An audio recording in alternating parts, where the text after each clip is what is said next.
Hello, hello.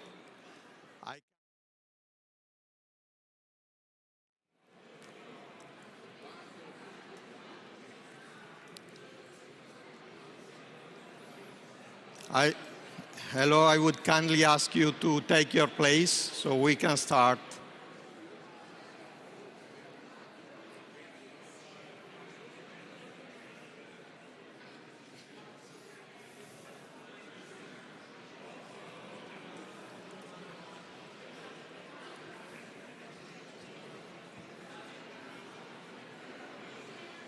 Please, if possible, I would kindly invite you to sit and take your seat so we can start with the meeting.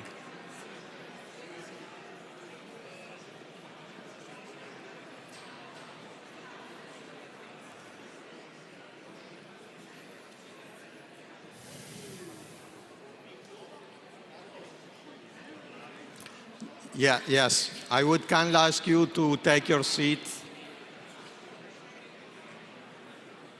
How is? Let's try and test the microphone as well.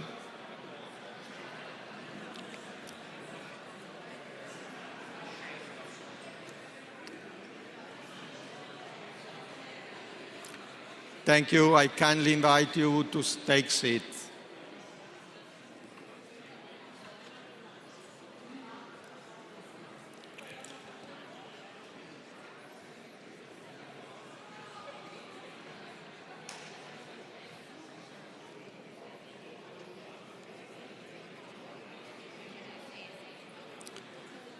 Thank you, everybody. Please,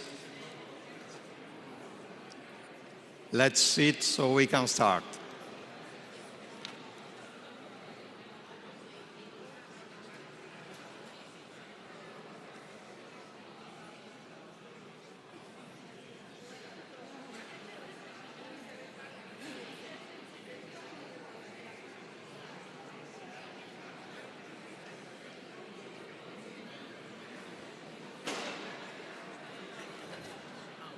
Ciao Mauro. So. Parla dopo di lui in consecuzione o lui...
Hello. So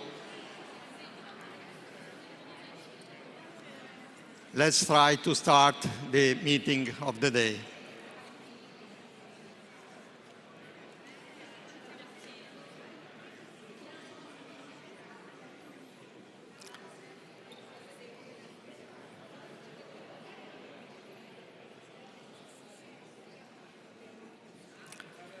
Good morning, everyone.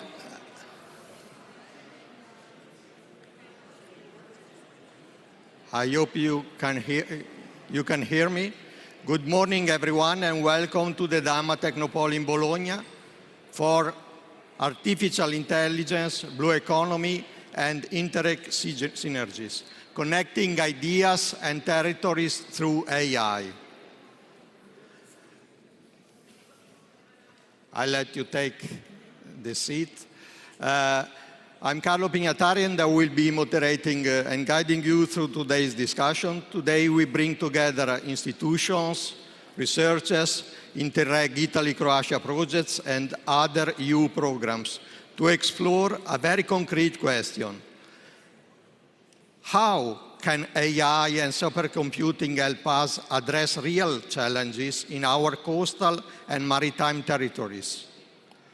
We will move from the big picture, policies, and coastal resilience to very practical examples, projects working on environmental monitoring, fisheries, ports, energy, blue economy, and then the co-design spaces where we will work in smaller groups on specific challenges and use cases in the afternoon.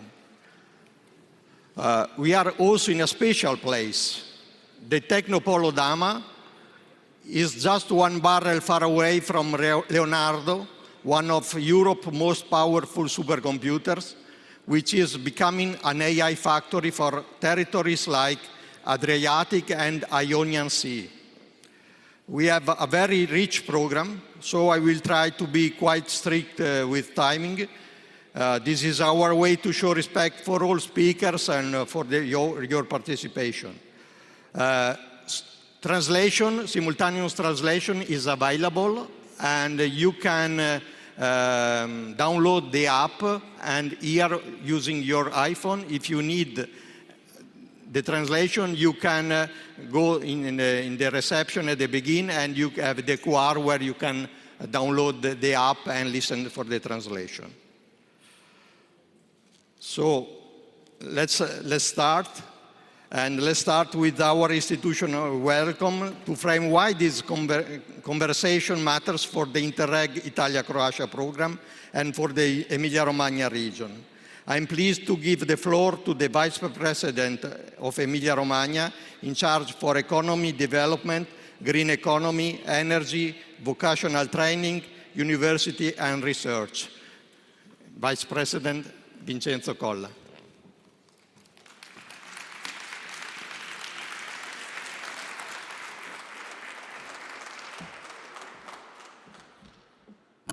Buongiorno a tutti e a tutte, mi fa molto piacere portarvi saluti di tutta la Giunta, del Presidente della Regione.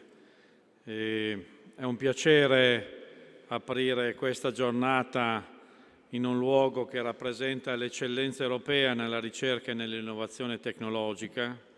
Il Tecnopolo di Bologna, che ospita il supercomputer Leonardo, costituisce un'infrastruttura strategica per lo sviluppo dell'intelligenza artificiale applicata ai settori economici del nostro territorio, incluso l'economia blu. L'evento di oggi intende verificare come i progetti finanziati dal programma interregionale Italia e Croazia, che saluto tutti gli esponenti dei paesi che sono qui presenti, stiamo traducendo in risultati concreti l'integrazione tra tecnologie avanzate e sviluppo sostenibile dell'area adriatica.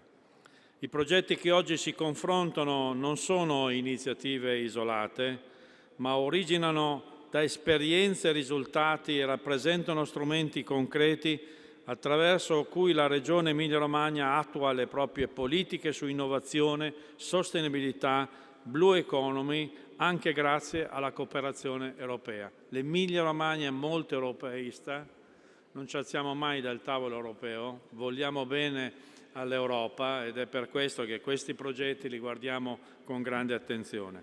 L'intelligenza artificiale al servizio dell'economia blu. Il programma interregionale Italia-Croazia ha destinato 11,9 milioni di euro a progetti sulla priorità 1, crescita sostenibile dell'economia blu, che coinvolgono partner dell'Emilia-Romagna. Questi investimenti supportano lo sviluppo di soluzioni innovative nel settore della pesca sostenibile, dell'acquacultura, della digitalizzazione delle filiere produttive e dell'economia circolare applicata ai settori marini. Il supercomputer Leonardo e le infrastrutture di calcolo disponibili nel territorio regionale di livello internazionale offrono capacità che permettono di elaborare modelli predittivi applicabili al monitoraggio ambientale, alla pianificazione costiera, all'ottimizzazione dei processi produttivi. Il sistema regionale della ricerca e dell'innovazione, mi fa molto piacere il ruolo che avrà avuto l'Università di Bologna, che coordina il progetto 3 Fisheries, sulla pesca sostenibile e partecipa al progetto Eccentric sull'economia circolare blu, dimostrando il ruolo centrale della ricerca universitaria nell'innovazione settoriale. La rete alta tecnologia regionale dispone di laboratori specializzati in intelligenza artificiale e data science che collaborano con le imprese per il trasferimento tecnologico. Il Data Valley Hub, questo luogo, costituisce un'infrastruttura che integra università, imprese e dati pubblici, facilitando lo sviluppo di applicazioni basate sull'intelligenza artificiale. Vi do solo un dato. I supercomputer che stanno installando in questi giorni, Leonardo, l'investimento, vi do la cifra, l'investimento del costo è di 430-450 milioni di euro. 50% l'Europa, un pezzo importante il governo, un pezzo importante questa regione. Stiamo parlando di uno dei più grandi supercomputer al mondo, ma di valenza pubblica a disposizione del sistema privato. Questo è un luogo pubblico a disposizione dei sistemi privati, perché altrimenti dovremmo essere collegati ai soggetti privati che conoscete, che non è che siano molto carini, quelli della Silicon Valley, oppure ai cinesi che quando l'abbiamo imparato è tardi. Quindi la strategia, qui si gioca un pezzo della strategia europea per ritrovare la propria sovranità tecnologica. Se l'Europa non recupera sovranità tecnologica non può avere sovranità politica. Se non c'è sovranità tecnologica e se non c'è sovranità politica non c'è valore aggiunto, non c'è tenuta della coesione sociale con i sistemi anche di welfare. Ecco perché l'importanza di questi progetti, quindi competenze e opportunità per le imprese, i progetti strategici, la partecipazione di Arter come partner associata, che è la nostra società in house, il nostro consorzio, che ha competenze in tale direzione. Il finanziamento al 100% dei progetti ha favorito la partecipazione di 8 imprese cooperative nei progetti interregionali sulla Blue Economy e così all'accesso alle tecnologie e competenze che altrimenti sarebbero difficilmente raggiungibili. Per quanto ci riguarda, stiamo sperimentando moltissimo in partnership internazionali la transizione verde e la sostenibilità. Chi pensa di non andare in quella direzione, chi pensa che non ci sia un problema del clima, fa un errore strategico, non solo culturale, ma anche economico, perché lì si giocherà la partita anche della tenuta economica, della prospettiva sia dell'Europa ma anche delle nostre comunità. E questi progetti, il progetto e-fishing e il progetto BEST, la strategia di specializzazione intelligente S3, con i focus sulla bioeconomia blu, manifattura marina e turismo costiero 2.0. Finisco, concludo. Integrazione e governance. I progetti interregionali sono integrati con la programmazione regionale attraverso il documento strategico, il piano per il lavoro e per il clima e la S3, configurandosi come strumenti complementari alla nostra programmazione. Il Forum Blu Emilia-Romagna, coordinato dalla Regione con il supporto di Arter, ARPAE e con oltre 30 membri, costituisce uno spazio di aggregazione e indirizzo strategico per gli attori regionali dell'economia blu sostenibile. Il modello dell'Emilia-Romagna è sempre quello di discutere a monte, mai a valle. La discussione deve essere fatta prima, con gli interlocutori, deve essere capita, deve essere definita, deve essere condivisa. Questo è un modello per noi che è diventato quasi un credo. Anche il patto per il lavoro e per il clima che abbiamo fatto, non semplice, è firmato da 60 soggetti, associazioni imprenditoriali, organizzazioni sindacali, le nostre università, le camere di commercio. Li riuniamo prima per dire dove vogliamo andare. Diventi molto affidabile, diventi molto responsabile e permettetemi, diventi anche molto attrattivo. Infatti questo modello permette a questa regione di attrarre investimenti da tutto il mondo. Concludo. È in questo quadro che eventi come quelli di oggi assumono un valore strategico, non solo momenti di confronto, ma spazi in cui politiche, progetti e territori si incontrano per rendere l'innovazione realmente operativa. Ringrazio i partecipanti e auguro una giornata di lavoro proficuo con la certezza che il confronto odierno contribuirà a rafforzare le sinergie tra intelligenza artificiale, economia blu e cooperazione europea nel nostro territorio. Guai a non tenere relazioni. Le relazioni arrivano prima di una ricerca, le relazioni arrivano prima di un manufatto. Teniamo le relazioni perché in un mondo difficile la qualità delle relazioni è anche la qualità della pace e della coesione sociale. Grazie.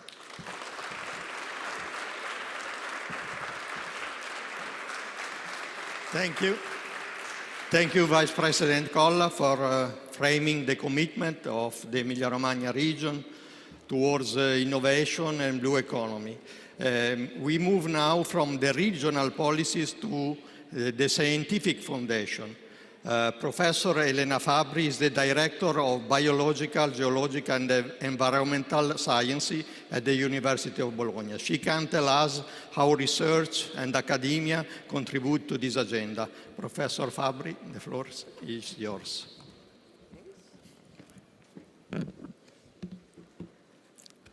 Thank you. Is this working? Si sente? Is working? Okay.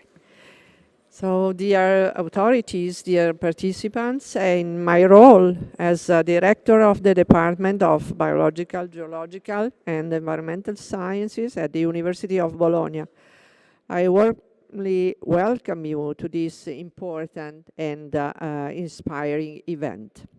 And we enthusiastically accepted the responsibility of organizing and delivering this event because we strongly believe in the value of cross-fertilization of knowledge and because the Interreg Italy and Croatia program provides a vision and a framework that enable us to innovate and to address new challenges in a comparative way, fully in time. Loader? Oh. Fully in time with our mission. And we are grateful to Emilia-Romagna region and Vice President Vincenzo Colla for the continuous commitment to fostering economic innovation through knowledge and expertise. And for example, through the Tecnopols network, and for the many opportunities offered to the university in Emilia-Romagna. We also thank the University of Bologna and Arte for sharing with us such a beautiful and meaningful venue and a place that truly represents innovation and knowledge. Finally, we are grateful to the Interreg Italy-Croatia. What happened? Sì.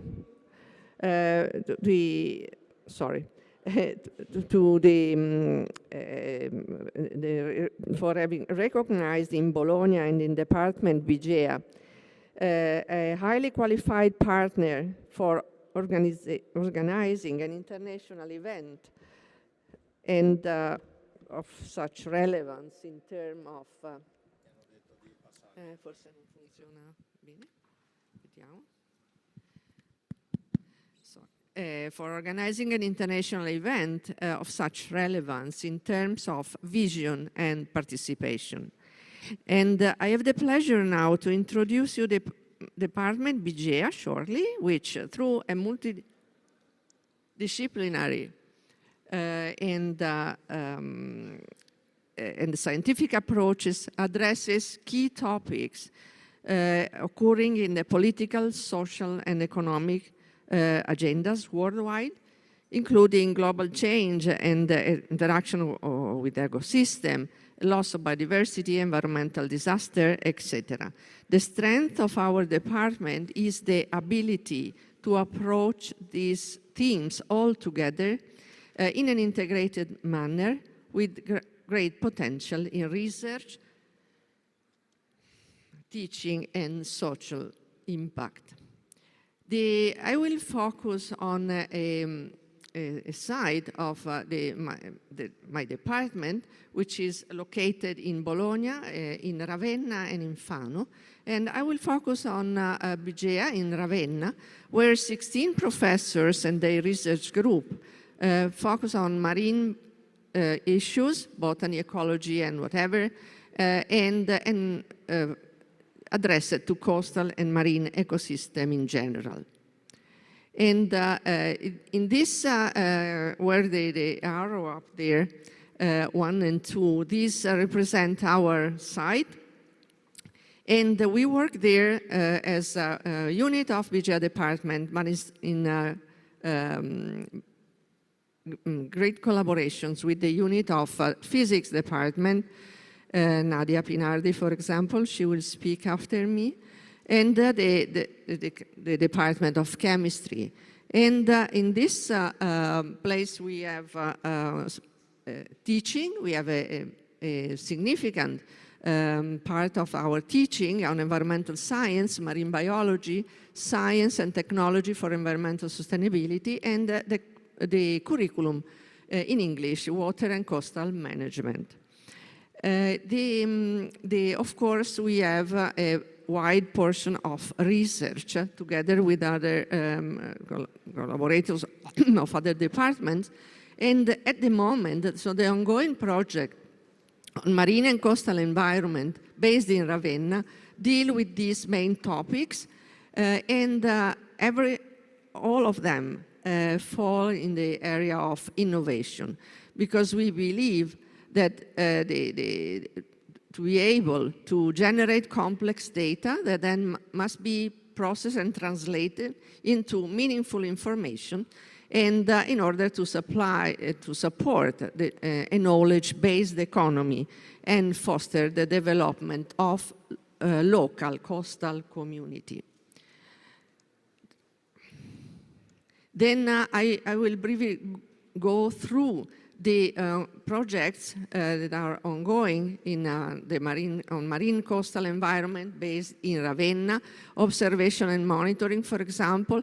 This is the Interreg project, Italy-Croatia, Adriatic Blue Plus. This is managed by CMCC and the Department of Physics and Astronomy at the University of Bologna. Is concentrated on the Adriatic Sea for advanced and actionable knowledge on climate change with very several aspects. And the participation of BGEA is on this red square that you see on the left, on the right, with Earth observation and in situ monitoring through our expertise in remote sensing. Then another project on coastal resilience is Action. Action is, wants to increase coastal ecosystem resilience on climate change through cross-border cooperation, and is ongoing and based in Ravenna with many other collaboration. Then conservation of ecosystem. Here we have an Horizon mission 2021 Ocean that bring together a high number of European blue parks in order to develop a replicable marine restoration protocol. Then for coastal protection and marine biodiversity enhancement, we coordinate as a department with Massimo Ponti, main coordinator, the Life Nature project Naturif, which is here we see some more peculiarities, wants to restore ancient and native oysters in subellaria reefs, and with the purpose to increasing biodiversity and protecting threatened coastal habitats and species. And on marine resources, we have a strong activity, mainly carried out by Alessia Cariani and Fausto Tinti Laboratory, with the main coordinated project on the blue transition and fishing activities, 3E fishing, also mentioned before, for 3 innovation of small-scale fisheries and aquaculture. And this is well, ongoing up to 2026. And also in this field, the main project on the conservation of threatened marine fishes is Life Prometheus. And now it's working, even too much probably. And Life Prometheus promoting elasmobranch conservations, and a parallel project Elasmodrop with mainly laboratory studies to protect elasmobranch biodiversity. So to just a last slide to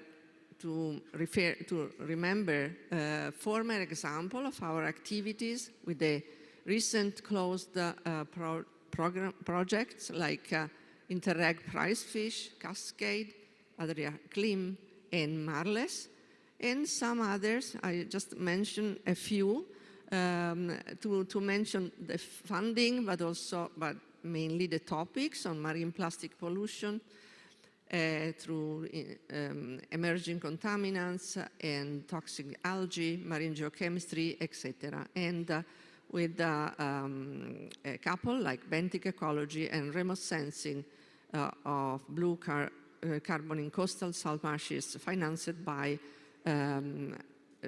the MAECI, the Ministry of External Affairs, and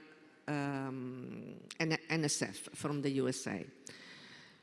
So in conclusion, what I would like to underline is that thanks to a strong engagement in Interreg project especially, it is clear why the BGA department is proud to have organized this event and is genuinely committed to fostering the collaboration and exchanges that may in fact emerge or be strengthened today. And I wish you a stimulating meeting, rich in dialogue, new connections and innovative solutions inspired by sharing ideas. Thank you again for being here.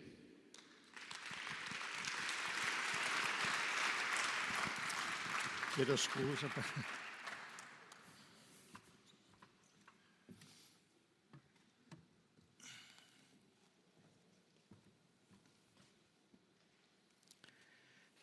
Thank you, Professor Fabbri. And sorry for the inconvenience with the audio, but it seems I am not lucky with this room. I will tell you an anecdote. I had here the first meeting of the Association Big Data. It was the first meeting here, and we had big problem with the audio, so it seems it's my fault that the audio not even always works. But anyway, we heard about the role of science and university in addressing blue economy challenges. Now let us hear from the program that actually brings us here. It's the Italy and Croatia together around these challenges. Silvia Comiati is the head of the managing authority of the Interreg Italia-Croatia program. And Silvia, please.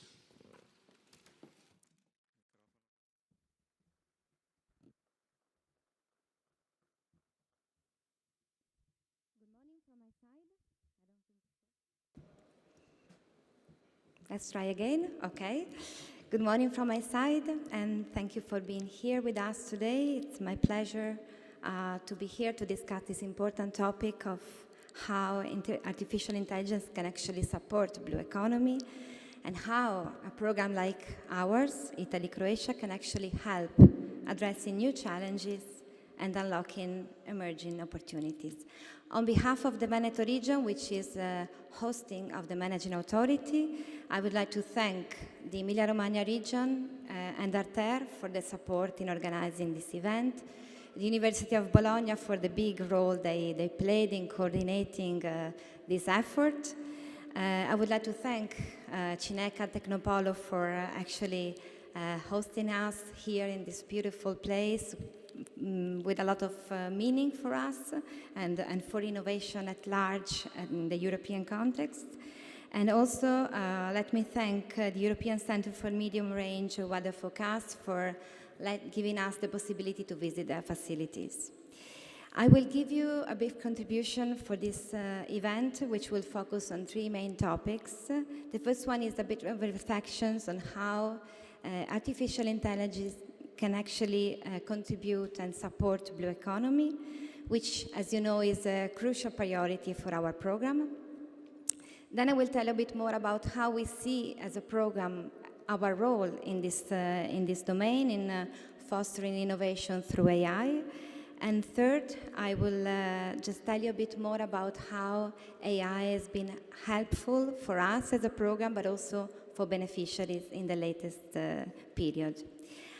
All of these points will be then further developed in the contribution, in the discussions that will follow. So I think this was also somehow the starting point to come up with this conference and with the contents that we brought together today.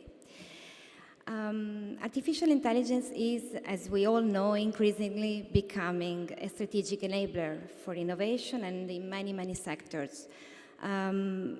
When we talk about blue economy, we see as a program that different projects and different institutions are actually using artificial intelligence in different domains. I make some examples.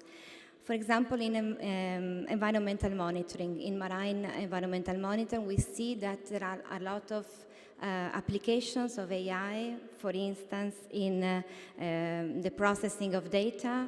We have a lot of data in our Adriatic Sea. We have a lot of institutions that collect this data, and AI can really prove to be a tool and a system that can really boost how we process this data, how we use the sensor outputs, how we analyze images in a way that is faster and with greater accuracy. We also see that AI can play a role and can really help us to detect pollution in our sea. This is one of the key challenges that we have as a program, to work for a cleaner sea, for a cleaner Adriatic, for an environment and for the biodiversity that is more safeguarded and better maintained and better protected.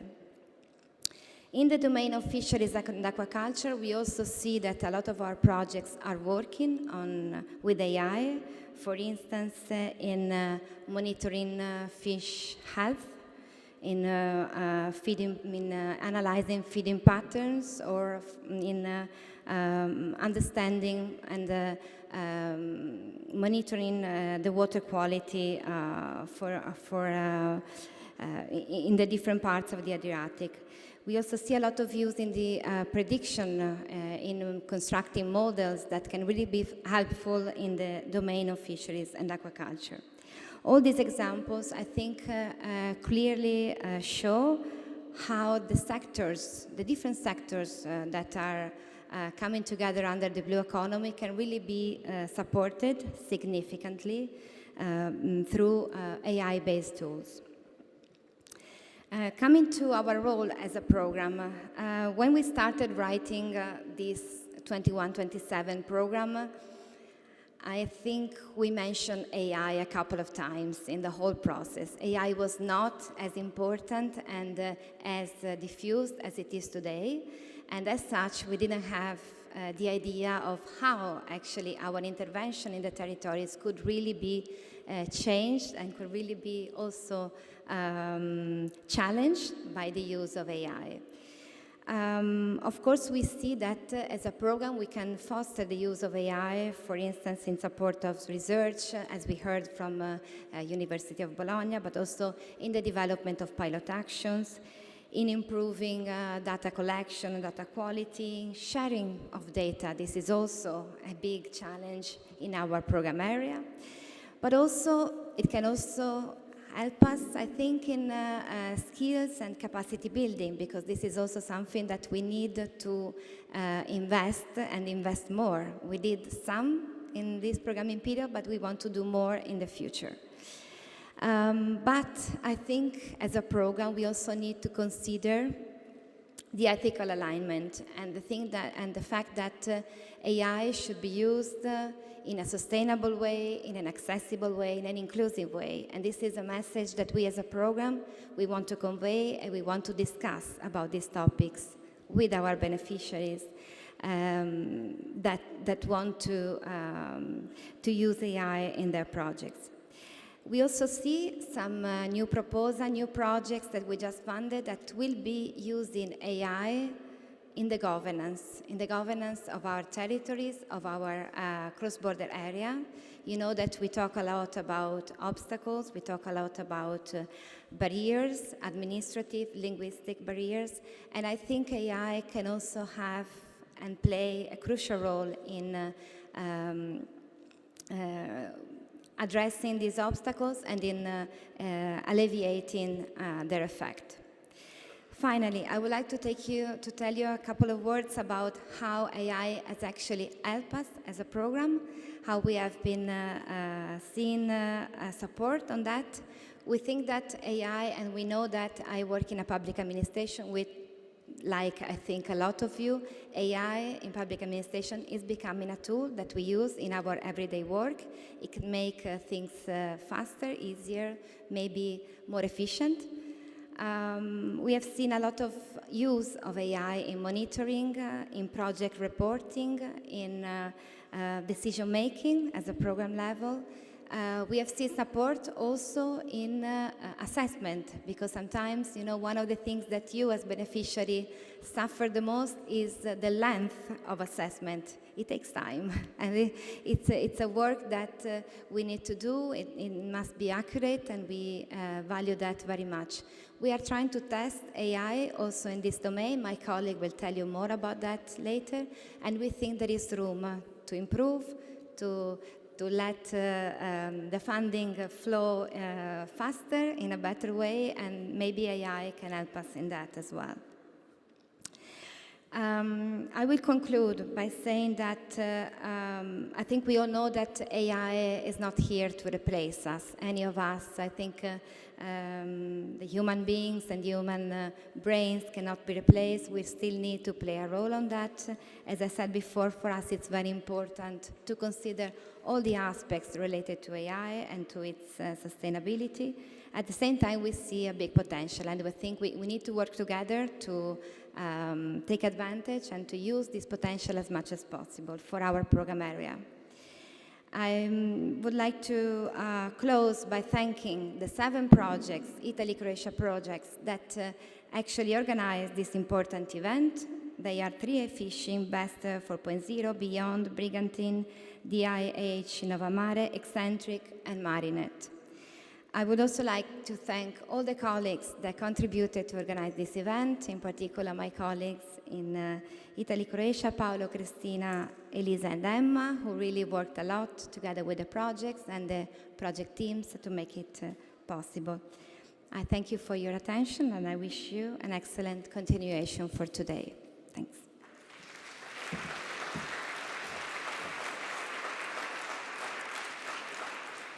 And thank you to you, Silvia, for giving us the program perspective. We now move to the scientific framework. What does research tell us about the future of our coast and seas?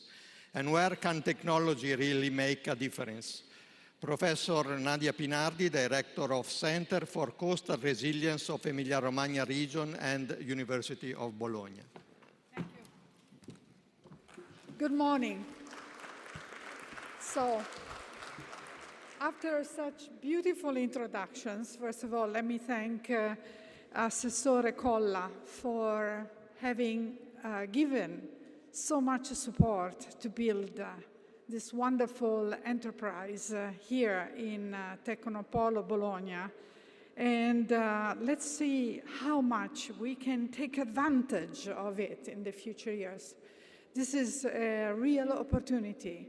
And I will bring you back another opportunity that the region, Emilia-Romagna region, has given us, is to insert our experience in Emilia-Romagna in the world through this small center that takes care of connecting your work to the world.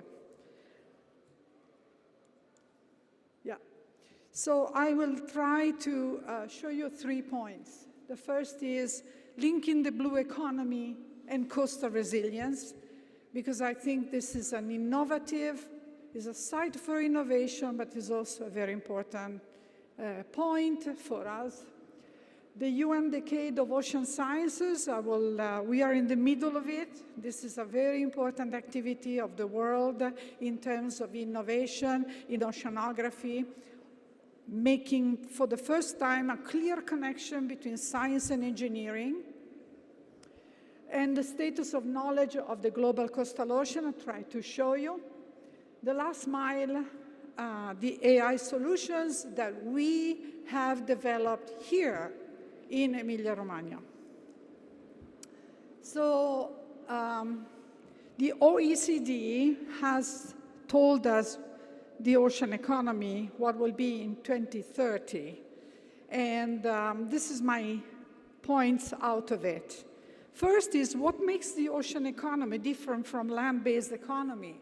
And I've taken only 6 points out of the 12 that they give. The first is that the sea is much larger than the land. So the problem of management of the sea is a totally different issue. And we are not well practiced on that. The second is water is less transparent than air. So all our systems from satellite need to be adequately complemented by in situ. Number 3, marine species can potentially travel much longer distances. So our resources have to be monitored in an adequate way than the terrestrial one. Nutrients and pollutants reside in the ocean much longer. We don't get rid of them so easily, so we have to be very careful. Lack of ownership and responsibility in the ocean is one important issue at international level. And 40% of the world's population live 100 kilometers from the coast. That's the population issue, which is very important to consider. So this is a figure from the report. So we're talking about, among all the different blue economy sectors, about 39% focusing on the coasts. So the coasts have a very special role to play in our innovation and in our sustainability. They're a key point. But in general, almost half of the industries work on the coast. We need to be resilient on the coast. All that infrastructure is on the coast. So, show you some more data. Coastal hazards are increasing. This is a wonderful paper in 2018 that was showing how is the 100-year sea level extreme event going to come back in 2100. Let me say, sorry. So normally, now it is every 100 years. In 2100, we are getting every 10 years that same extreme event. You can see laser. Can you see? No, you cannot see. You see the green around the Mediterranean, okay?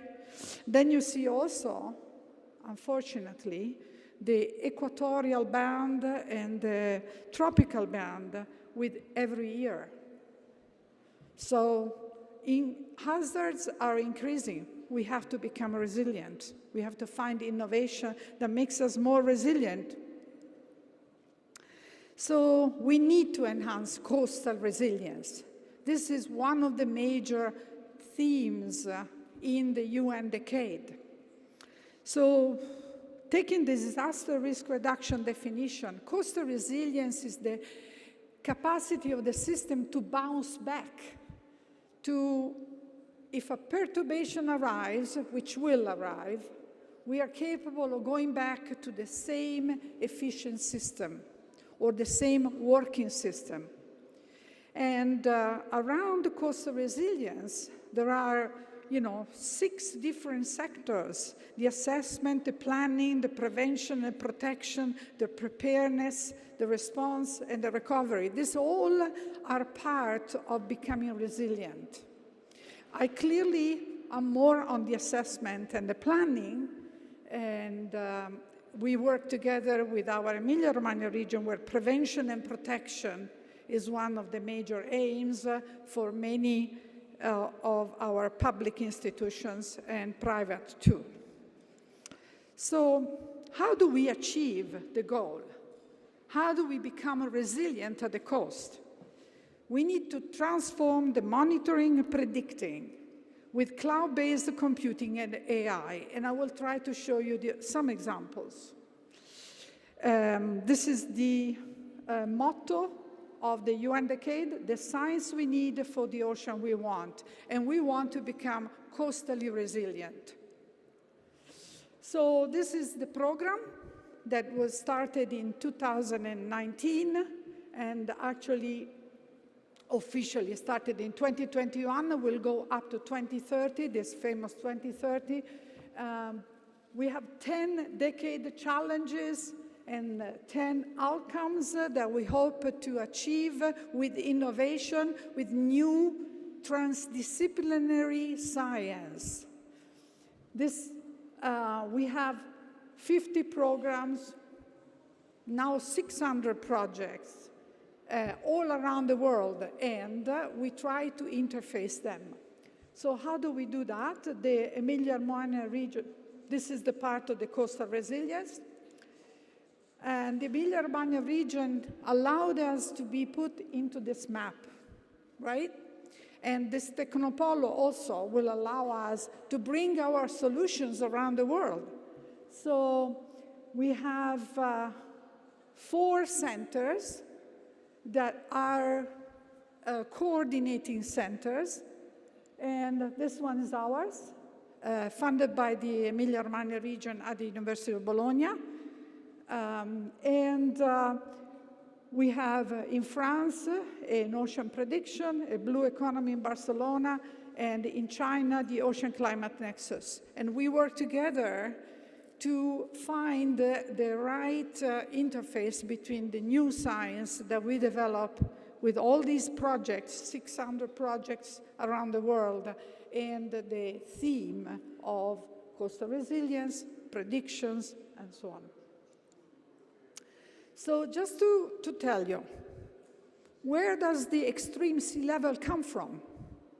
Well, you see, this is, you find the pie, the colorful pie, orange and blue. Now, the blue is local sea level, locally forced and shaped sea level due to the coastline and so, and the rest is from offshore. So we cannot do it without knowing the offshore, because the offshore is most of the time half, if not more. You see, the North Sea is much more responsible for our extreme sea level at the coast. So we need a continuous refinement methodology from offshore to the coasts. We knew that. We started in Europe a very important initiative that is the Copernicus Marine Service. We have satellite looking from the open ocean, and we do the downscaling with the models that learn from the satellite data and the in situ data. But we cannot do different. So this is another example. The salt. The salt comes from the ocean, doesn't come from the river, right? The river is fresh water. And here we show how much the salt will arrive where we live. This is an area of savanna in Georgia, United States, where a collaboration between University of Bologna and the University Georgia Tech have developed a system that shows how much is the ingression of salt every hour, because we need to monitor that. And you see in the picture on the right, the red is the salt. Salt entering in the many channels of this very complicated area. We need to have that monitoring here too. We know that without monitoring in that continuous way from offshore to land, we are not going to solve the problem. Okay, this maybe, yeah. So another part that we know is that we have to be multi-hazard. We can't be looking only at the physics. We need to look at fisheries, the biology, the ecosystem. So we call it geophysical, geological, biological, ocean, weather, hydrology, climate, anthropogenic, and ecological hazards all together.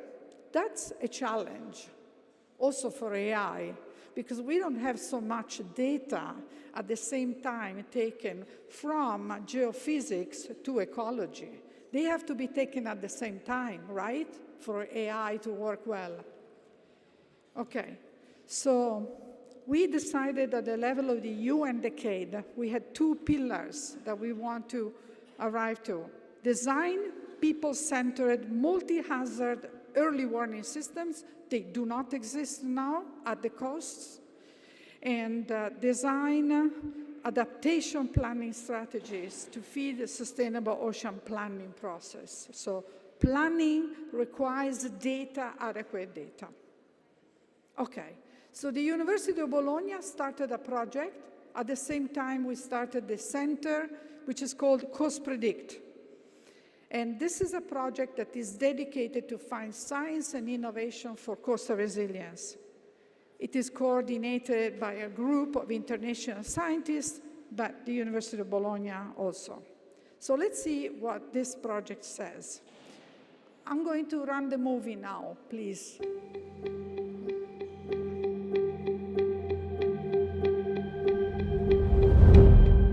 Globally, about 2 billion people live within 100 kilometers of the coast, and coasts are on the front lines of the climate crisis and other human-induced pressures.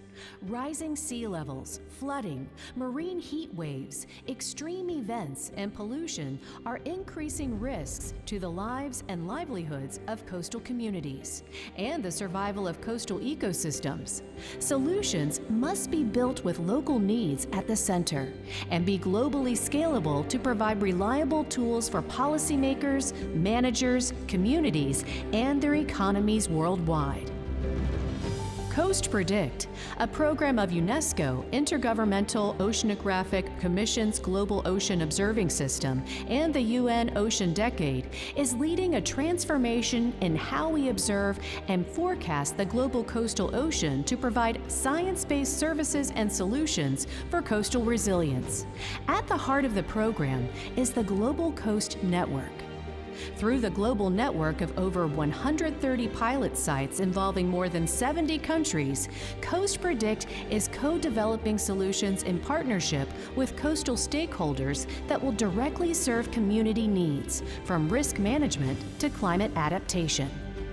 Coast Predict solutions integrate cost-effective sensors, satellites, cloud platforms, and AI-driven digital twins to deliver accurate, accessible, and actionable coastal predictions, multi-hazard early warning systems, and planning and visualization tools, even in regions that are currently data scarce. By combining scientific excellence with innovation, citizen science, and trusted public-private partnerships, Coast Predict is closing critical data and knowledge gaps and delivering tailored, region-ready solutions. From local to global, Coast Predict is building the knowledge and services needed to ensure resilient coastal communities, now and for the future.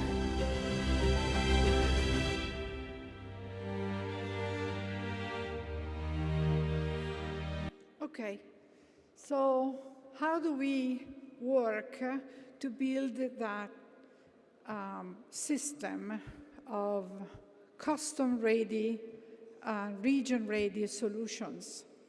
So it's a complicated workflow, and we need centers like this one, Cineca and ECMWF, and working together, and others to pool enough strengths. So we start from global and regional. We have done this in the past 40 years. You see my age? So I started with others 40 years ago. We said we have to start from the offshore. That's the science that told us. And we have now a very ambitious program, the Copernicus program in Europe, and actually is a real service, which leaves open access data for everybody with a best practice and data formats established at the international level. Then we have IPCC. We know IPCC, very important, producing data for the projections. Now, this is what we are doing with Coast Predict and the DCC. We have to go local. We have to go really local where the problems are. So we thought it's a challenge for science, right? You can do downscaling, but upscaling is scientifically challenging. So now we try, because we have enough information at the large scale. So we form a network of coastal pilot sites in the world where we do innovative real-time climate observing and predicting. We consult with the local communities that tell us what are the real problems, and we solve them locally. We then intercompare globally. At the local level, we also produce decision support systems that will give this information to the local users. And then, hopefully, we will set the requirements for the whole system, okay? This is hopefully at the end of the decade. The last mile is to use cloud-based data management systems and software. We need to evolve them to be able to reach the complexity that we have in the coastal area. So this is a system that we are planning for Southeast Asia in the project. So we got together with us, the European grid infrastructure, Cineca, and other players in the field, and we are going to experiment in Southeast Asia. You see the different operators from Bangkok and Malaysia, Thailand, Malaysia, Indonesia, and the Philippines, and try to see how this different local systems can converge into best practices and standards, producing also, getting also the connection, a seamless connection with external data. So data management is a key issue for AI especially. Then the second one is explore new remote sensing for the coast. For the coast, we are really at the beginning of a new era. We are now exploiting sensors that are very numerous. They're not as accurate as the others, but they can be calibrated. And then they give us the resolution that we need. We can measure only sea level at one point along the coast. We can't. So then the other part is the development of these low altitude measurement systems, platforms, balloons, air drones, and so on, that can mimic a geostationary satellite for a period of time, giving us the 1 meter, 1 minute resolution, because the actual satellites now are their repeat orbit is 3 days. How can we do with an extreme event occurring in 2 hours? So this is a wonderful example of collaboration with Rimini Blue Lab, where we put the station, the Citizen Science Station, on the Rock Island platform here, which very nicely collaborated with us and offered. And here is the level of detail that we can get with such a small interbox station that has been developed by CMCC. And here we see what we can see automatically, and this automatically is uploaded on an open source system with atmospheric pressure and sea level. And this is, on real time, an event of major tsunami that was detected. The 5th of October in Rimini, the sea entered without any wind. So people said, what is happening? That's a meteor tsunami, right? So here I have 3 examples of AI that we are practicing. The first one is filling clouds in satellite data, which for many of us is essential. So we have ocean color, which gives us a color fill and other suspended materials. And here is SST.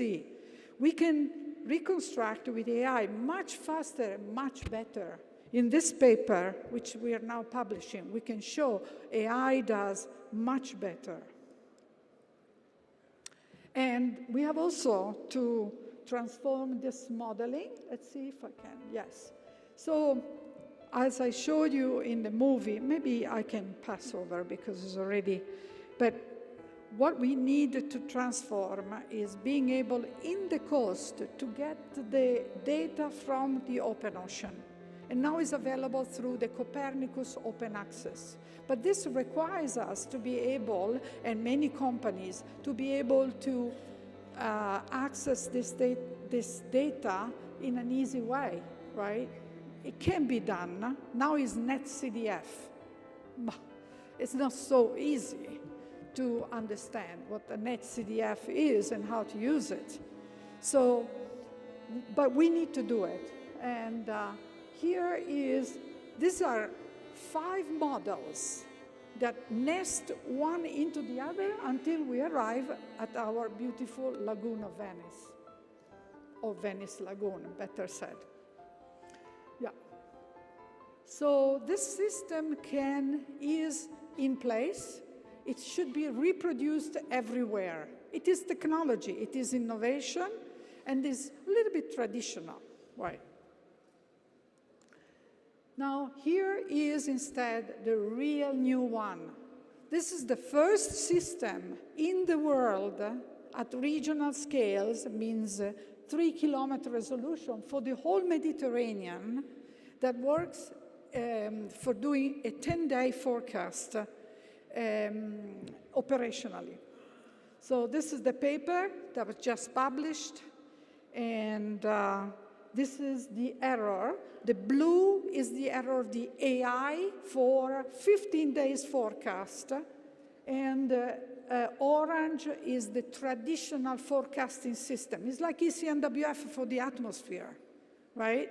But we are talking about currents, zonal and meridional, salinity and temperature of the ocean. And let me tell you the last one. This system uses 20 seconds on one GPU for a 15 days forecast. The traditional system uses 70 minutes, 4,200 seconds, on 89 CPUs for a 10 days forecast. This is the amount, this is what AI can do. But we need to, and I was very hopeful from the talking of Sylvia, we need to finance the research that goes on the data that we collect on the models that we do in Interreg. We need to do that because it requires some development. Another one.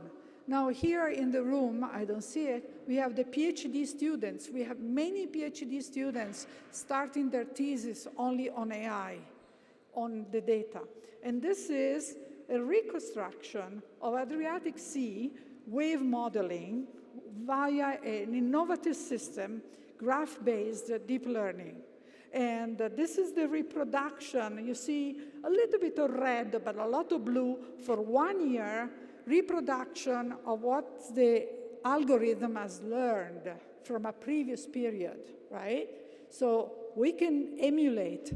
Why is it important? Because I can emulate in my coastal area and I can do hazard mapping, right?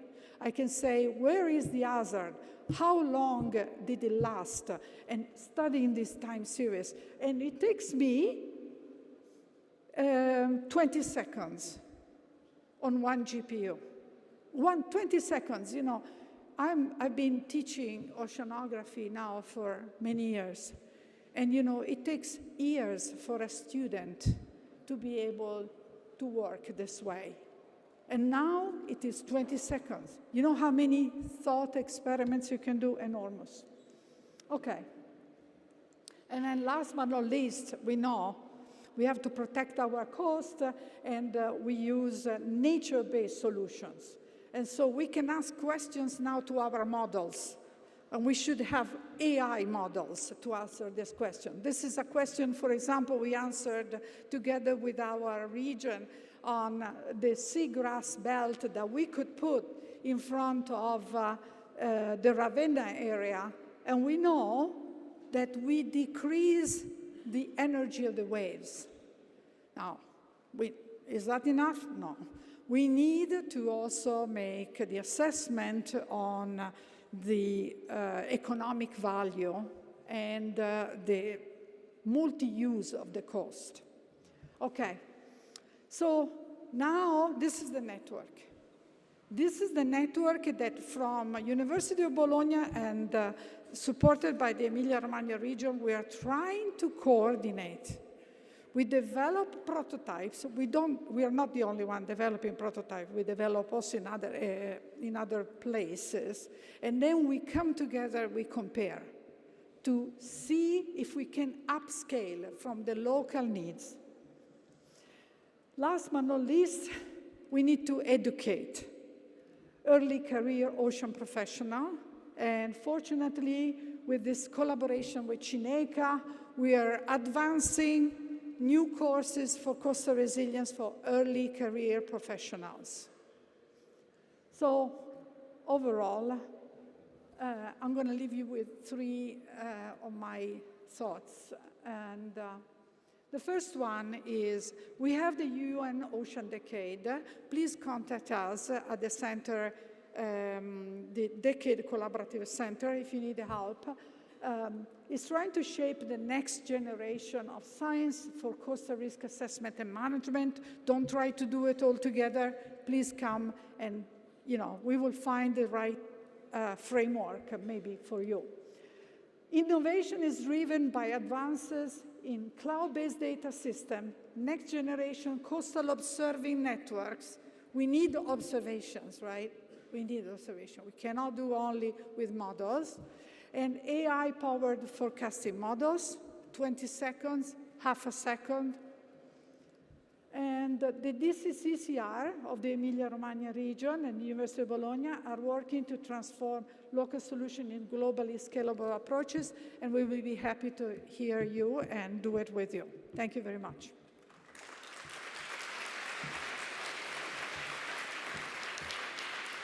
Thank you, Professor Peinardi. I invite now to the stage Sanzio Bassini, Director of Supercomputing Application and Innovation Department at Cineca, and Marina Silveri, Executive Director of Arter. They will have a dialogue and I will let them the stage. Let's say that We have seen a lot talking about supercomputing, computing power. Now they will answer where this computing power comes from and how can territories actually access to this computing power. Thank you.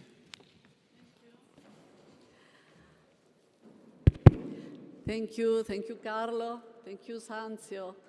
Before to leave you the floor, I have the task to introduce the main components of our strategy here in Bologna about big data and artificial intelligence. So, but before to start, I want to welcome all the colleagues coming from other countries and also from other regions here in Bologna. And thanks also to all the colleagues that have organized this initiative today. So, Sanzio, please sit down. So, before to set the scene and to give you some information about, before the speech of Sanzio, let me introduce very shortly Arthur, only to give you some information about who I am and which is Arthur, which kind of point of view I can share with you today. Arthur is a regional agency, and our main shareholder is the region.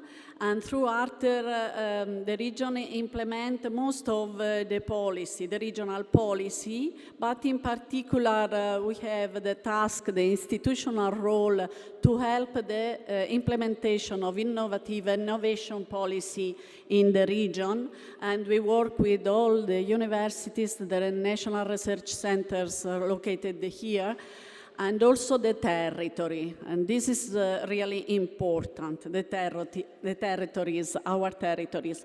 And we support the innovation of all the main domains of our smart specialization strategy, and among them, of course, also blue economy.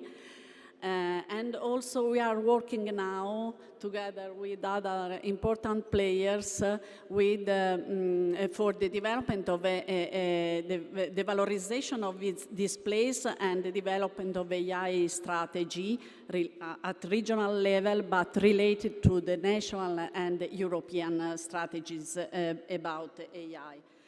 The idea that we have about the AI is not a technology for the big tech company or for corporates, but also for territories and for our SMEs, of course. And now this is the components of our reflection today: artificial intelligence that meet connected with the blue economy and the growth of our region. This is a region that has invested a lot on the development of the regional and innovation ecosystem. So through the support of networks, activities, clusters, and we know that the innovation is a complex process.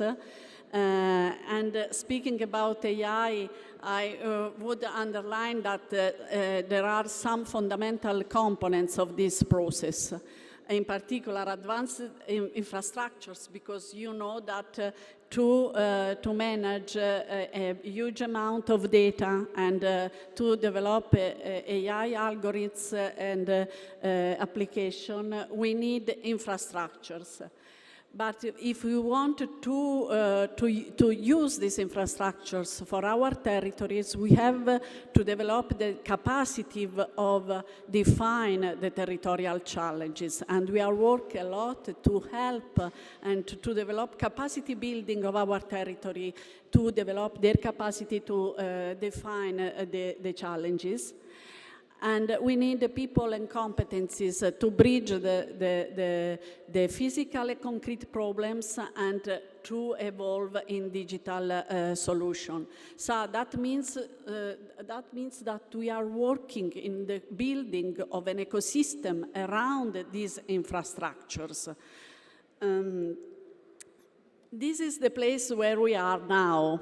We are now in one of the botti that you can see in this photo, in this rendering. And this was a so-called Manifattura Tabacchi, a former tobacco factory. And now it will evolve in a so-called AI factory. But this is not a symbolic place. It's a concrete place to apply and to deploy the technology also in our territory, but strict linkages with the national and European strategy. So you can find here, and the Vice President has anticipated some of this information, a very important strategic concentration of capacity of calculation. In this side, you can find the data center of the ECMWF, so the European Center for Medium-Range Weather Forecast. And just beyond this wall, you can find some rooms full of so-called racks. That means HPC, high-performance computers. The most famous is Leonardo, but also the upgrade of Leonardo, LISA, quantum computers, and now we are waiting for the supercomputer optimized for AI application through the initiative of the AI factory. But on that, Sanzio will go in depth technically. But this place is not only HPC, but also we try to collect competencies, and we are trying to attract around these infrastructures also international research centers, important international research centers. I don't have the time to explain all these strategy, but I want to underline that one of the most important research centers that we will host here will be one of the institute of the United Nations University. And this institute will be devoted to the use of big data and artificial intelligence to face and to study the impact of the global changes as urbanization, migration, climate change, the impact on economies, communities, and on the human development. And this, I think, it's important also for the focus of today, because they will study the impact also on environment. And so they will involve researchers of the so-called Global South to cooperate and to carry out these studies. But having a supercomputer is not is not sufficient, and now we are in the step that we try to use the opportunity of the European level, but co-founded at the national and regional level. We try to accelerate the use of the access, the adoption of AI for our SMEs and for our territories. It's for that, thanks to the presence on our territory of the main partner of all these initiatives, that means Cineca, that we are here one of the European AI factories. That means the opportunity not only to have infrastructures, but also resources to offer services to have access to these infrastructures. So to help our players of our territory, but for all Italian territories, to use the capacity of calculation that we have here. So just to run at the end, to reduce a little the gap of delay that we have today, I will show only this slide about the AI factory. The users of this initiative is not only academia and research, but also startups, SMEs, industries, and also public administration. That means territories and local institutions. Through a system of gates, that means access point, specialized to help in the identification of challenges and needs, and to enter in the funnel of services of the AI factories, we imagine that our players could enter in the AI factories with a problem and leave with a digital solution. But through these services that you can see in these slides. But to go and to go in depth, to enter in the detail of this system, this ecosystem, I introduce Sanzio Bassini, who is the director of the HPC and Innovation Department of Cineca. Cineca is the host entity of the AI factory, but also we can say the most recognized manager of HPC in one of the most in Europe. And so I leave the floor to Sanzio, and I ask to Sanzio to not only to enter in the technical detail, but also to explain practically how this infrastructure could be useful also for the challenges of the blue economy. Thank you, Sanzio.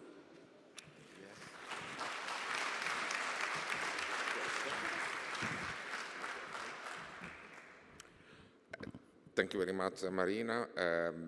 Before to share some topic related to technical or scientific or whatsoever it is, let me contextualize where we are. We started with respect of conceiving the Tecnopolo Dama infrastructure, and at the same point to reacting with respect to what it will be the strategic relevance of the high-performance computing taken in a very holistic way. So high-performance computing, big data processing, quantum computing, artificial intelligence, and so on and so forth.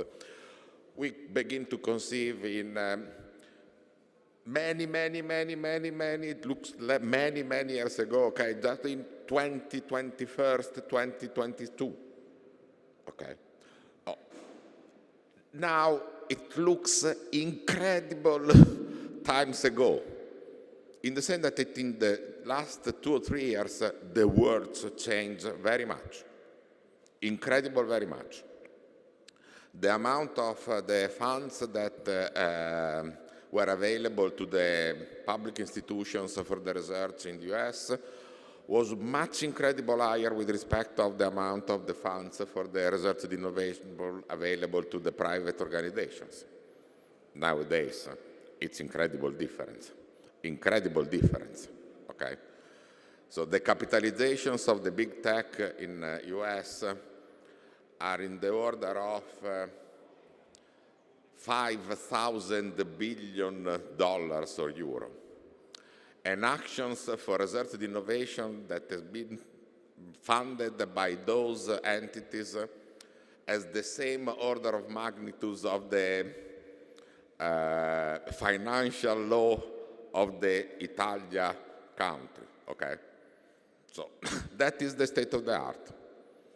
So when Google, Microsoft would triggering a research and innovation actions, they put $10 billion on the table and they would start. So the order of magnitude, what is the financial law of Italy? So we do need to have a different kind of reactions.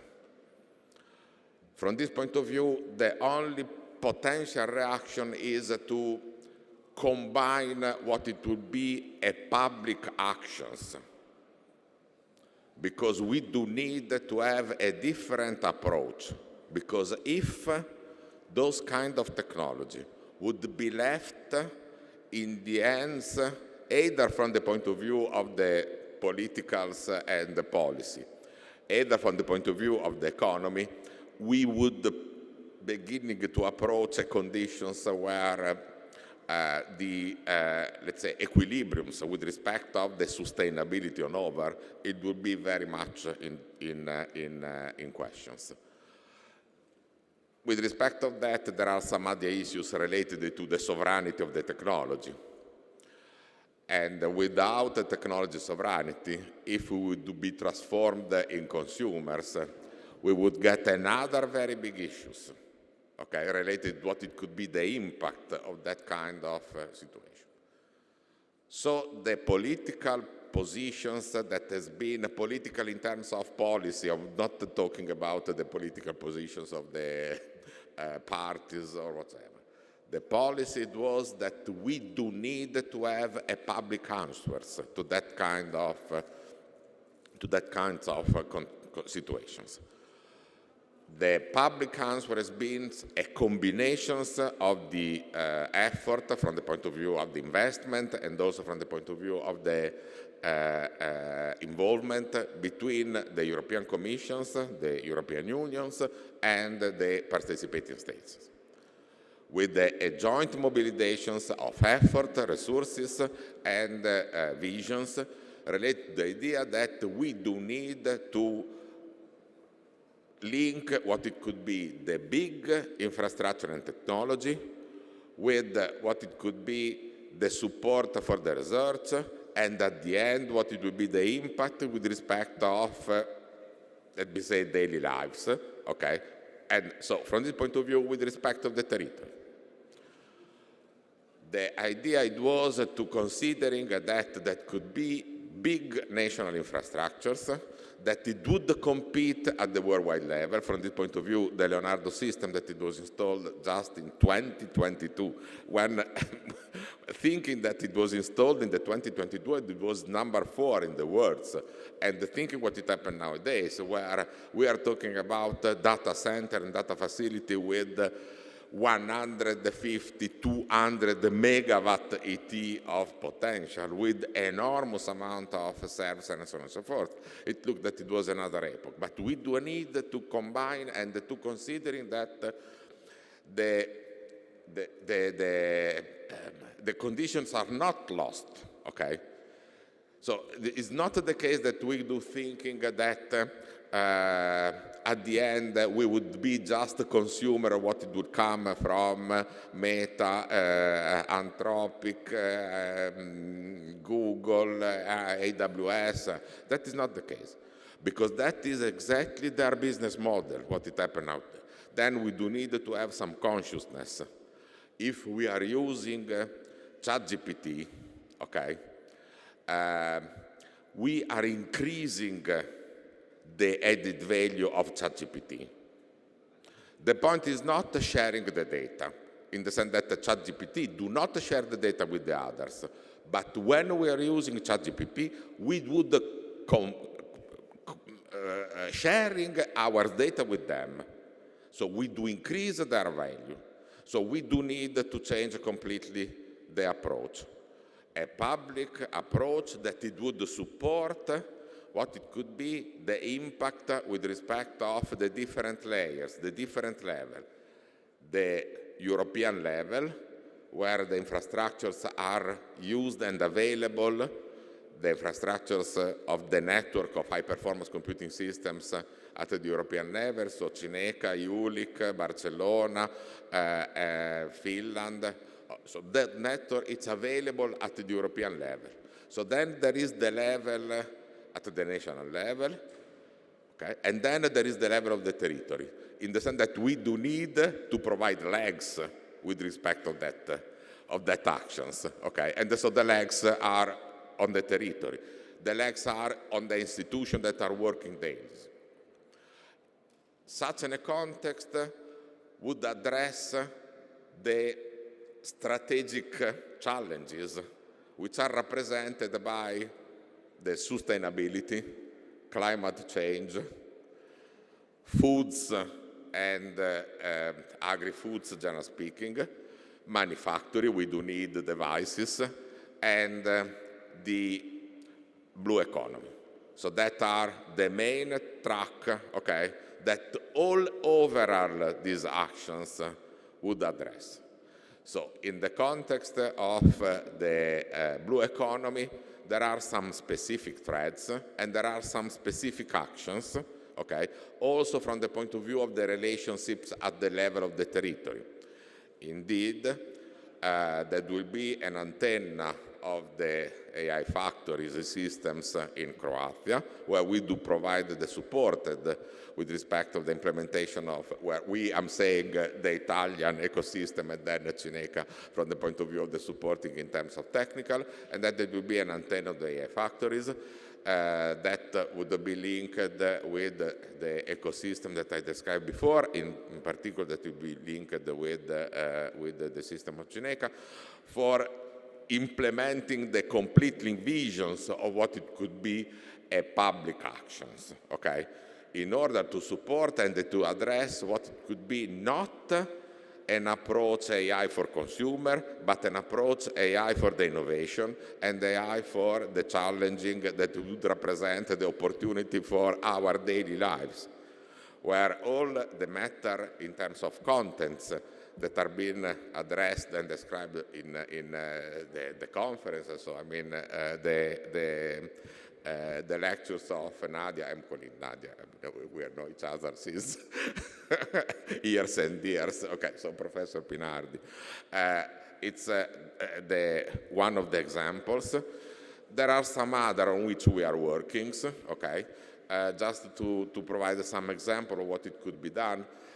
If you're considering big ships and transatlantic, okay, so a transatlantic it's a sort of small cities, so we are working on the respect of what it could be the digital twins of the small cities, where a transatlantic it's in some way a small cities. You consider that on board there are all the services, the matter related to what it could be the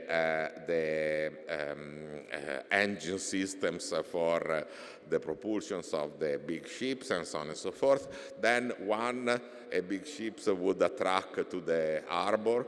So a harbor is another complex systems. So the digital twin of what it could be the way for the shipping and so the naval systems, especially with respect of the matter of impact for tourism, but not only for the transportations of the stuffs and things, so the commercial transportations would have to be integrated into another context, which is represented by the harbors, okay, and then the harbors it's integrated into the territory. So from this point of view, all these enormous aspect taken in terms of digital twins of what it would be a complex systems is one of the track on which there are many different actions, and we are involved in some of those with respect of our context, together with some of the main harbors in some authorities that are managing some of the main harbors in Italy, but as well with Fincantieri, that is one of the main ships manufacturing, and so that is one of the potential contexts. There is another one which is very much significant, which is represented by the marketing of the territory, in the sense that the topic related to what would be the tourism related to what would be the territory is another important aspect on which we are some specific actions where there are some track, again in combination with the local authorities and research systems. And then finally, which is one of the most impact, the topic related to the bioeconomy associated to the blue economy, so all the different contents related to the biotech, with a specific topic related to the fishing, and also the fisheries in terms of growings of the fishing in a compatibility with the environment, and in special with the blue economy. When we're talking about the blue economy, we're talking not only to the green economy, which has the aim to address the reductions on the impact. We are talking about a different approach that have to be in equilibrium with the environment, which is extremely important from the point of view, because we're talking about one of the most significant resources that there are on the planet. Okay, so the ocean, with all the implications that it would have, including the aspect related to the link between what is the systems of the seas, of the ocean, and the systems of the coast and the systems of the impact. So that is, generally speaking, the vision where we are thinking to approach. So a public vision that it would combine with the research systems and the private system. The next step from this point of view will be to address directly a public-private partnership for addressing what it could be the sustainability, okay, in terms of investment, in terms of impact, in terms of outcomes, on a different approach of what has been the approach that has been taken up to now, especially from the big tech, that would address an approach based on the consumers of resources, and not managing, mastering, and using the resourcing, including what it will be the design, the project, the implementation, and so on and so forth. So that is the contextualization in the vision. Finally, very few remarks from the point of view of what could be the way for having access. So the way for having access is no costing. It does not cost, okay? We're talking about the public infrastructures that are open to the public ecosystems, but as well to the private ecosystems, where the private ecosystem is the ecosystems of the territory, so the industry, the startup, and so on and so forth. And from this point of view, the Emilia-Romagna region is one of the co-founders of these actions, okay, because otherwise that it would not be an approach that would combine the European Commission, the participating states, and the territory. We would not having a chance to move on. I was saying about the private.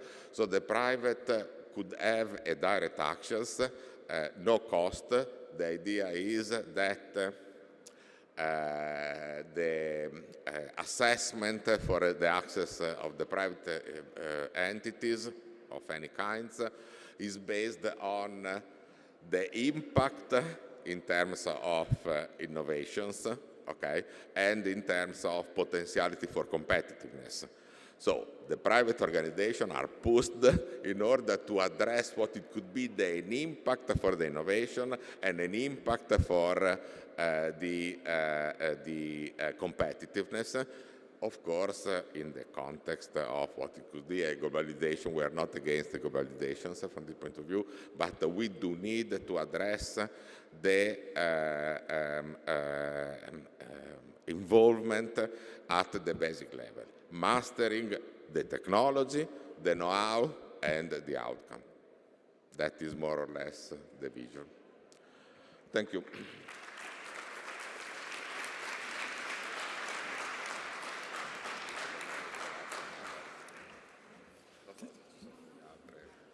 So thank you.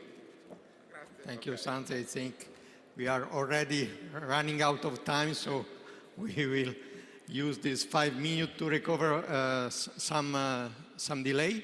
Now we will move the program. So I was informed that should appear now a QR code where you can register for the afternoon. For the workshop, there will be 4 different workshops, and you can register to one of them in the afternoon, and they will be in the other room close here. It's called the 100 room. Now, as I was saying, we will have a coffee break. We anticipate the coffee break because we are on delay, and after we will start with the program. I ask you to be here back in 10 to 15 minutes, so let's say 1/4 to midday to be here. Thank you.